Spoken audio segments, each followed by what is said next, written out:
বিতর্কিত অভিনেত্রী ও নির্মাতা মেহের আফরোজ শাওনকে হেফাজতে নিয়েছে ঢাকা মহানগর গোয়েন্দা পুলিশ। রাজধানীর ধানমন্ডির নিজ বাসা থেকে তাকে আটক করে হেফাজতে নেওয়া হয়।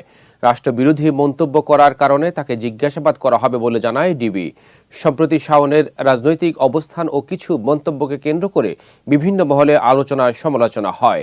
এরই ধারাবাহিকতায় তাকে জিজ্ঞাসাবাদের জন্য হেফাজতে নিয়ে নিল ডিবি। গোয়েন্দা তথ্য রয়েছে, আওয়ামী লীগের গোপন বৈঠকে ভার্চুয়ালি উপস্থিত ছিলেন কথা সাহিত্যিক হুমায়ুন আহমেদের দ্বিতীয় স্ত্রী ও অভিনেত্রী মেহের আফরোজ শাওন।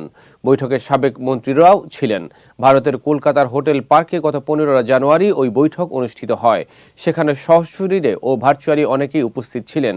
গোয়েন্দা সদস্যদের একটি প্রতিবেদনে এসব তথ্য উঠে এসেছে বলে দাবি করেছেন আল জাজিরার অনুসন্ধানী সাংবাদিক জুলকারনাইন সায়ের। এদিকে জামালপুরে নরুন্দিতে অভিনেত্রী মেহের আফরোজ শাওনের বাবা ও নন্দিত কথাসাহিত্যিক হুমায়ুন আহমেদের শ্বশুর ইঞ্জিনিয়ার মোহাম্মদ আলীর বাড়িতে ভাঙচুর ও অগ্নিসংযোগ করেছে বিক্ষুব্ধ জনতা।